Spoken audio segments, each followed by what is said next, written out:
Hi, welcome to 20 ideas using 2.5-inch strips. So we're doing, as I've just said, 20 different things. We're having a lot of fun with 2.5-inch strips. We're on to idea number 4 now. So if you've already signed up on GourmetQuilter to receive the pattern, there'll be a pattern for you to download and print, which will help you. This is a particularly good one to watch because we're going to be having a bit of fun, and it's just a little bit tricky working out how to write it out. So what we're going to make this time is this delicious bag, but actually I'm going to show you first of all how to make what's in the bag. So I've made these Oji Dama. For those of you who know what they are, they're like a little, often used for juggling. There's a little game that you can play with them, and there's often sets of 5 of them for that reason, and I thought they needed somewhere to live, so then there's the bag to go with it. So I just thought I'd go through how to make one of these, and I'm suggesting that you make the bag of 5, but of course that's up to you. So it's just a little bit tricky because it's just made out of 4 strips, so it's kind of nice, it's fun, and I filled it. You can fill it with rice or grain, or you can get walnut shells. I'm going to use walnut shells for mine. But first of all, and the pattern tells you all this, it tells you all the cutting measurements and everything like that. So we need 4 strips per Oji Dama, and so I've got my 4 strips there, although I'm actually not using those 2 this time because I've got half of it here. So I'm just going to tell you how to go about this. So initially we want to just cut a little tiny slit halfway along both the long sides. So you can just fold it over, and you just want less than 1/4 inch, not an 1/8, nearer to 1/4, but certainly not more than 1/4 inch, because we're going to sew up to this point and then we're going to pivot, and we just need it to be able to open itself up.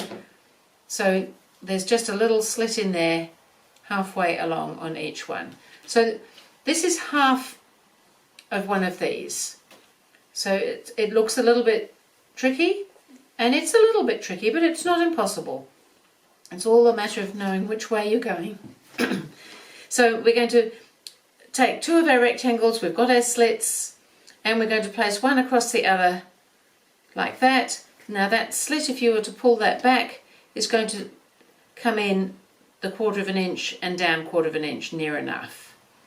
When I did this one of them has to have a little gap for turning in it. You can probably see it better on this side. So I did 1/2 inch sewing, I left a gap, and then I started 1/2 inch again before the corner, so that there's somewhere for us to turn our ball out, and also to fill it. We need to be able to get filling in as well as turning it out the right way. So we'll just get on with this one. So I don't need to leave a gap on this one because you only need it in one portion just for the turning. So what I'm going to do is sew all the way along here from this edge, 1/4 inch seam allowance, up to where that slit comes into it there. So you could put a pin in if you needed to, if you can't see, because the slit tends to close itself over. And then we're going to stop, but leave it in the machine with the needle down, and we're going to pivot, and we're going to bring this around to here.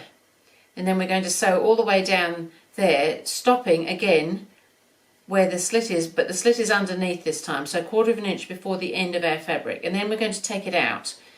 Ultimately we're going to sew this one around as well, but when we're on the machine it's quite hard to see what's happening underneath.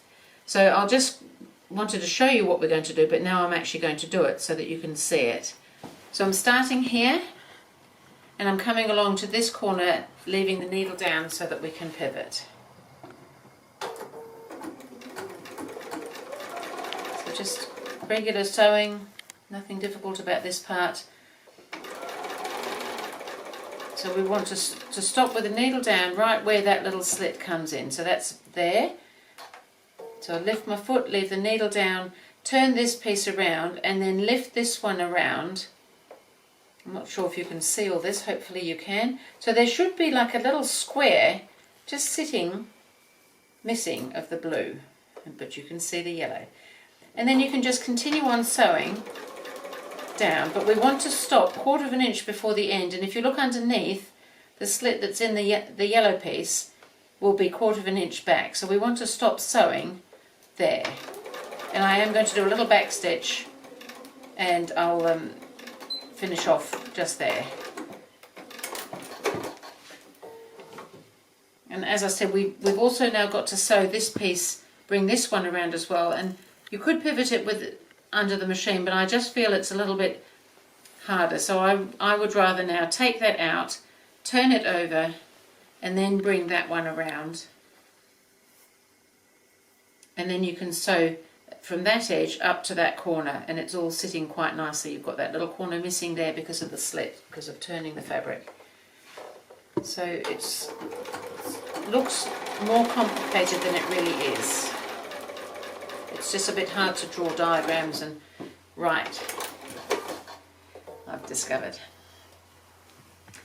So that's, you can see the corners missing because we had the slit there, and on this side you can see the corners missing because we had the slit there. So we've now got two halves, and we've now got to put those two together. So what we're going to do is get two pieces, so where the seam comes out, where there's two joined together like that, we're going to put two of those together.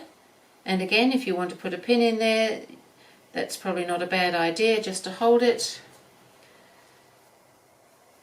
So this is now this sort of top corner that we're looking at, one of these at the moment. So when we bring this piece out here, again we've got that slit, but it's in the underneath piece. So we're just going to start sewing on this top side, but 1/4 of an inch down. So again, if you want to put a pin in where to start and stop, that's fine. So we'll go along from there. By the time you've made the 5th one, you've got the hang of it, trust me. So I'm just starting with a little back stitch just at the beginning, and then I'm coming, and I'm going to go all the way along here over this seam.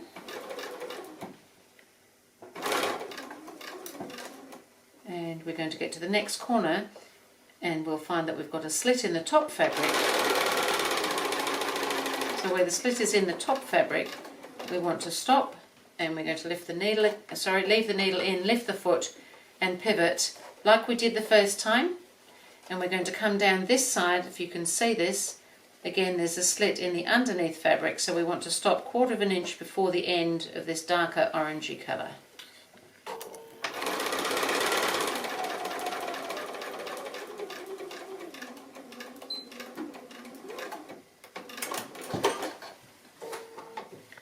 Woohoo! Things is looking good. So we've now got this unusual shaped piece going on. Who knew that 4 strips could just get themselves so entwined? So now we're going to do exactly the same thing as we've just done.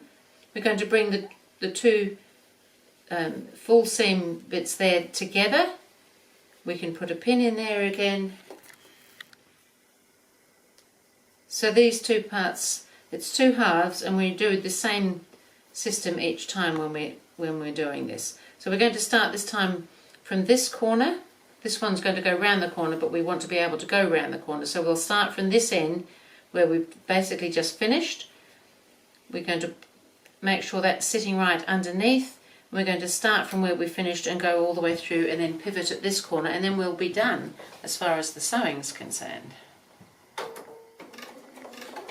So I just started it where I'd finished sewing the last round. I'm coming right the way across this seam here. And we're going to come right up to this corner and pivot on that little slit there.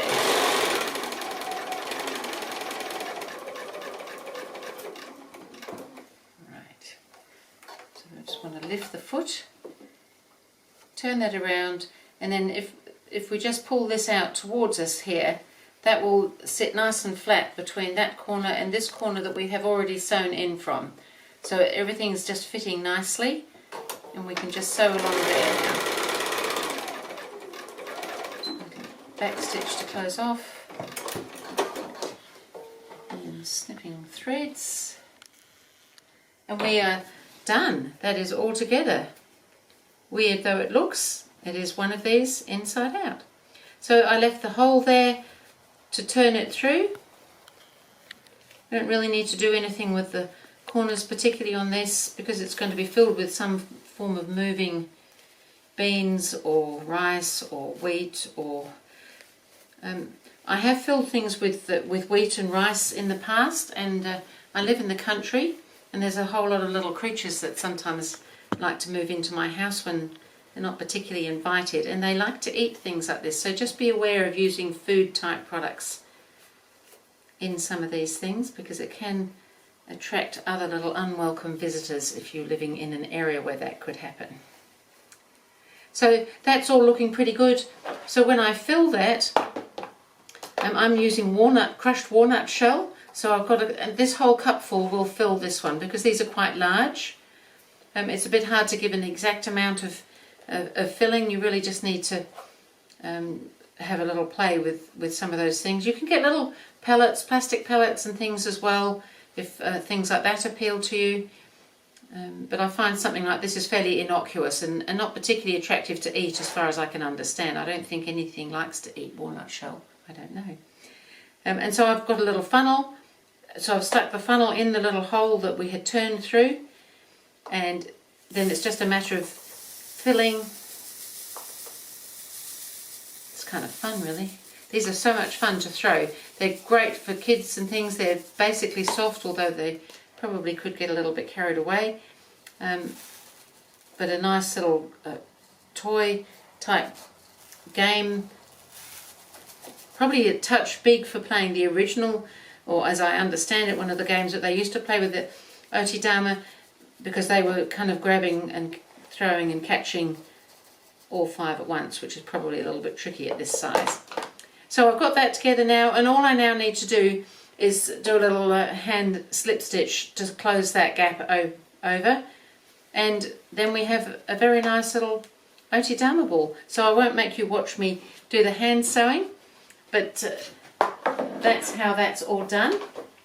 And I've made my other 4, so I've got my little stack sitting there, plus my 5 for my other set, so we've just got them everywhere. So now I'll just show you how to do the bag. So the bag is kind of fun, fairly quick and easy as bags go. There's no batting or anything in this bag, it's just strips of fabric. So again, the pattern tells you how much fabric to cut and what sizes. So we need 2 pieces the same, like that. Decide which one's going to be your outside, which one's going to be your inside. We need another couple of pieces, or 4 pieces actually, and these are going to form the casing. So I've already sewn these together. I've sewn the strips together for the bag. So these were just 2 strips and seamed at the end, turned out and pressed. So I've done that. So we're going to actually have 2 different colours for the casings. So all I now need to do is press these in half. So I'll just bring the iron over. So the other thing we're going to need is some cord for the bag ties. It's a little drawstring bag. So I just need to press these in half.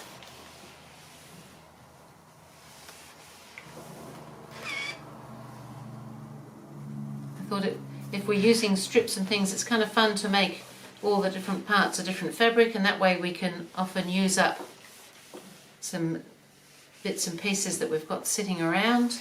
Oh, would we have things sitting around? So now what we need to do is pop those in between. So we're going to sew these 2 pieces together, but we're going to put these on for the casing at the same time. So we want to centre these in the half. So this is going to be a centre line, so we just want to come about 1/2 inch out from there. This will be slightly wider because we've still got a seam to come off there. And the same thing on this one. So there should be roughly 1 inch gap between the 2. And then we're going to put this one right sides together with that. And we're going to sew that seam all the way along there, including those pieces. So I'll go ahead and do that, and then I'll show you the next stage. So I did my seam here, I've joined my pieces, and I'm just going to give it a quick press. So we should have these 2 flaps of these 2 little casings sitting in here now. You may want to decide which is your inside and outside. So 1/2 is outside and the other half is the lining of the bag. As in this, either this half is outside, this could be your lining, whichever way it is. If you've got one that you want as the outside, make sure you know which one that is. Mine is going to be this one, and I know that because it's got a green stripe in it. So having got it this far with these little flapping bits, we just now need to do a seam to join that up into a tube. And in this seam we're going to need to leave a gap, and this is why we need to know whether it's inside or outside. The bag is in fact pretty much reversible. However, if we're going to have a little join, I would put that on the inside rather than the outside. So for me, this is my outside, this is my inside. So when I'm doing this seam here, I'm going to leave a gap maybe 3 or 4 inches, not too close to that end, not too close to either end, just in the middle would be good. So I'm just going to sew that seam, leaving a gap there. And I'll come back and show you the next bit.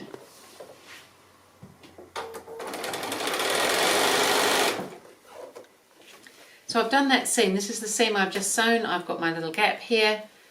So at each end now we're going to do the same thing at each end. So we want to find the middle, and we can put a pin in there if we think that's a good idea.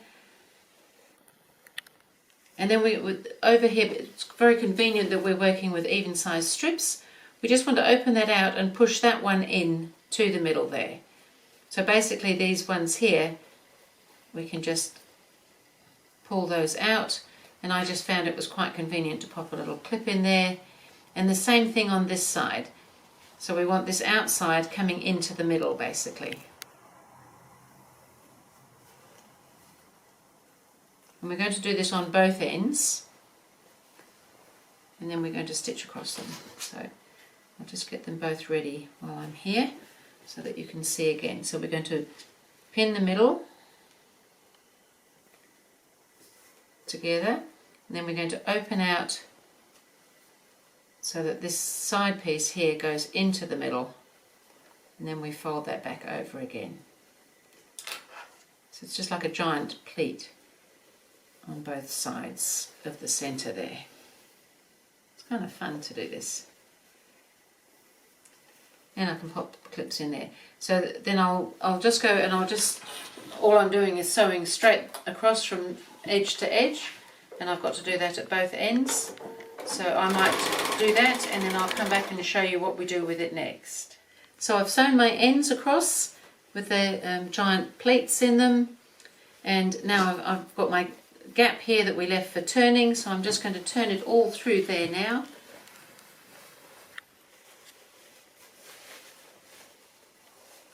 I love all these colours, all the different strips. It's so much fun to be able to use up all these colours like this. So we want to pull that out, and we want to do it at the same at the other end, so we know which is the inside and the outside now. So we've got this kind of balloon looking thing. Now we would need to sew up the little gap that we had there for turning. So we could hand slip stitch that, or you could run the machine along it. Whatever it is, you need to stitch it closed. I'm not going to do it right now, I'll come back and do that later. So now we're going to push the lining into the outside portion of the bag. And then we can just have a little play and make it sit nicely in the base.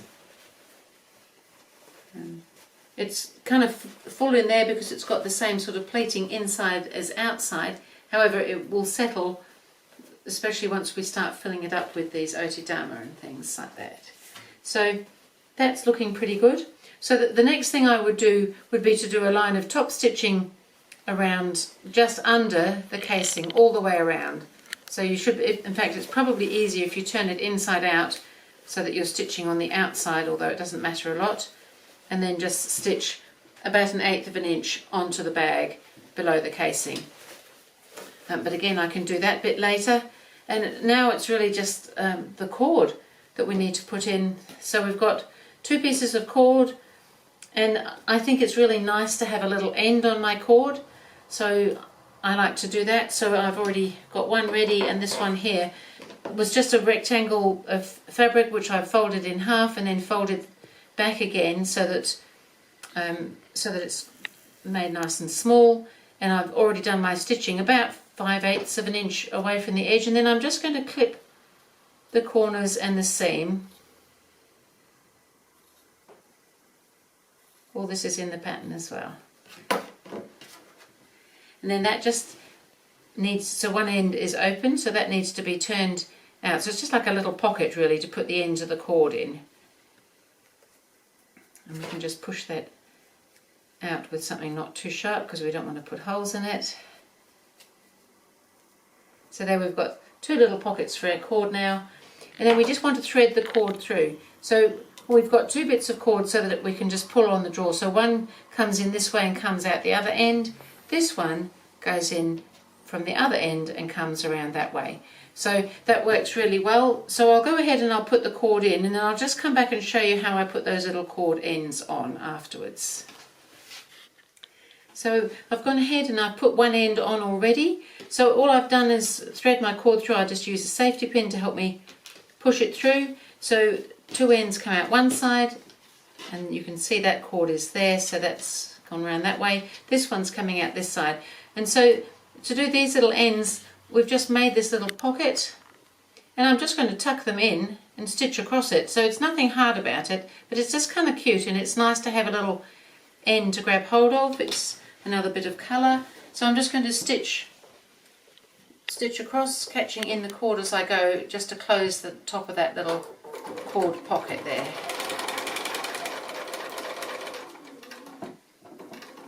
And I'm just going to turn around and go back the other way as well, so that it's got double stitching on it.